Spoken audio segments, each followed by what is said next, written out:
August 14, 2005.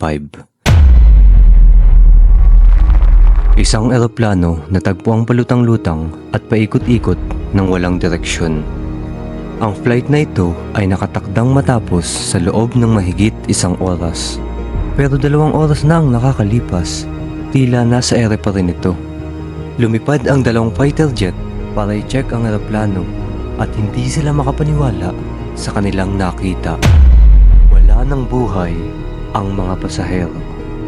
Sila ay hindi nakahinga o tinatawag na hypoxia.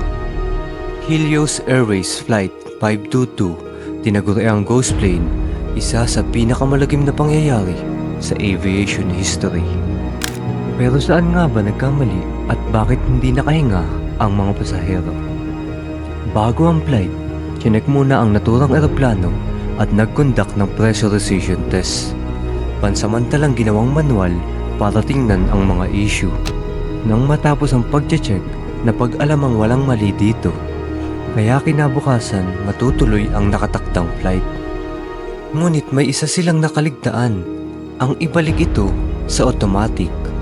Ito ang magiging malaking balakid na kanilang haharapin. Pero hindi lang ito ang kanilang naging problema, pati na rin ang alarm ng eroplano. 5 minutes pa lang silang nalipad, tumunog ang cabin altitude warning na nagtataglay na huwag ituloy ang paglipad at kailangan nilang mag-land sa lalong madaling panahon.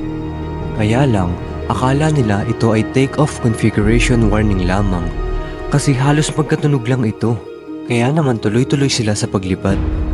Habang pataas ng pataas ang eroplano, pababa ng pababa ang level ng oxygen. Sa gayon, pahirap ng pahirap ang paghinga sa loob ng eroplano, na kinalaunang naging sanhi ng kanilang pagkamatay. Ngunit ang 2 fighter jet ay may nakitang nakakakilabot sa loob ng eroplano. May flight attendant na buhay at gumagalaw pa. May dala itong oxygen supply at pumunta sa cockpit ng eroplano. Paubos na rin ang gasolina ng eroplano, kaya patuloy na itong bumababa. At wala nang nagawa ang mga fighter jet. Napag-alaman na ang flight attendant ay kinontrol ang paglagpak ng eroplano papalayo sa syudad. Isang bayaning kilos bago siya tuluyang lumisan. Nag-crash ang eroplano sa Europa, Eastern Greece at lahat ng 121 na pasahero ay nasawi.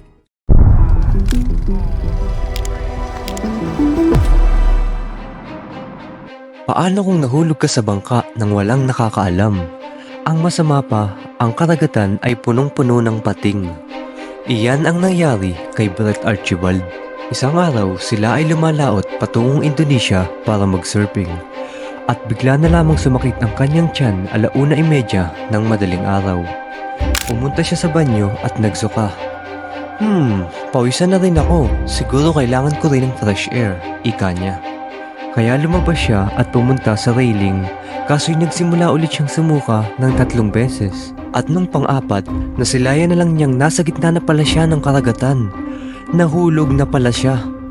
Nang sumulyap siya, ay nakita niya ang kanilang bangka na umaandar papalayo. Tumagal siya ng 28 hours palutang-lutang sa gitna ng karagatan.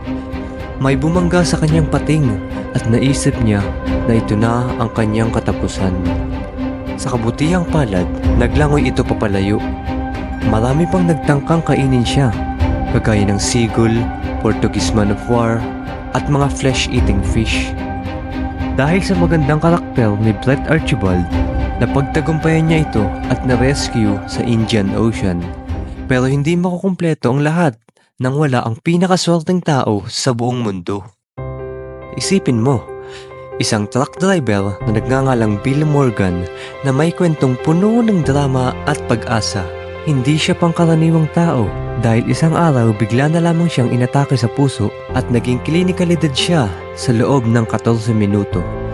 Tumigil na ang pagtibok ng kanyang puso at tila ito na ang kanyang katapusan.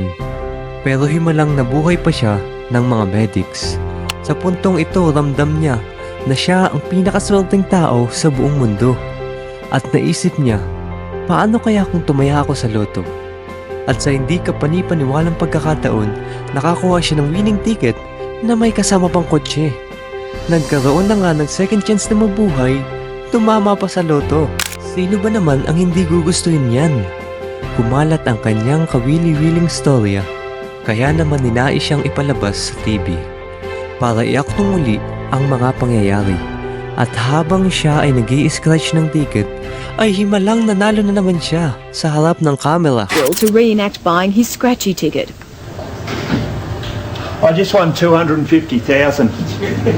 I'm not joking. You're not, are you? I just won 250,000.